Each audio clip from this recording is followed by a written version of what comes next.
Hey, what's up everyone? So this is going to be the 80th opening that I like to share with you, which is the Landau opening, named after a famous player called Ted Landau. And of course, he has some of the materials that he's developed over the years, just like Brian Rose, who was a former world champion who wrote a book. Ted Landau is quite a strong player, and he's definitely one of the historical stronger players who've written a very nice written material on Othello. So if you want to look for his materials, you can go and search for it on Google. I think it shouldn't be too difficult to look for Ted Landau, TED, Ted Landau's materials. And of course, let's run through this opening, which is kind of an opening that takes two hands to clap in a sense that White has to initiate it, and of course Black has to play out a certain play out in order for White to go into the Landau opening. So let's quickly cover the sequence. It's a typical run into the diagonal, almost leading to kind of like a sailboat situation. So d3, instead of playing the typical sailboat, rose v Toth, or sinking boat, you basically play c4, which cuts up diagonal. So instead of that crisscross that leads to Maruka opening, Black actually chooses to regroup its discs, not by crossback, but rather C3, another square that is available, flipping only one disk within that box region to kind of regroup this group of disks. So this is kind of like how the opening starts towards the Landau opening, and typically one would see White who initiates this play and Black follow up with this. White would definitely follow up with B6. So I would say that the follow up is actually counterintuitive, perhaps for both players.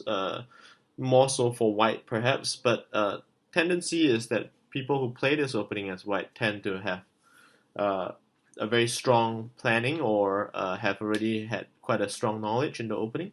So I actually tend to see more of White controlling the game, even when this opening is triggered. I see quite a few Japanese players playing this as well. So typically, Black would then either go for the checkerboard maneuver to b5, checkerboard meaning controlling this mini diagonal over here, almost forming like a block shape over here surrounding one white disk, and at the same time controlling this C column as well as this mini diagonal that we discussed earlier, and essentially not allowing white to kind of regroup back nicely to c6 yet. So then the best move over here, it almost seems counterintuitive for white to play a move that flips one, two, three disks in three different directions, and at the same time, that cost could potentially be too high for him to kind of re-establish e4 to kind of cut back into c6 to regroup. So I would say it's fairly counterintuitive, but most players who play as white and initiate this opening, they already have this move at least prepared. So over here, chances are you might also explore as black to kind of defend e4 almost immediately. So you could potentially look at e4, followed by white contesting for the e4 disk and black cutting back out, trying to get back the e4 disk to prevent white from regrouping back to c6. So that's kind of the play out, but at the same time, white has g5 to control this mini diagonal of its own, followed by black just playing this move out. Black is not so concerned about a crisscross back to d2 because it's poisoned by the d6 disk. So over here, for white to kind of form a clean centralizing move, it would mean c2. F1 maybe not so intuitive for most people because F1 allows black to just cut back to g3 direct centralizing. So of course the follow-up would then mean kind of branching out to the edge for a quiet move. So over here, after this exchange, um, the software is suggesting another checkerboard move where you control this mini diagonal between d3 and f5 and at the same time this g column. But I think normally this shape is not that advisable. You probably want to play maybe d1, which kind of forms an equilibrium shape for white to then choose to protect the edge to h4 or cut in, feed off the unbalanced edge, and regroup.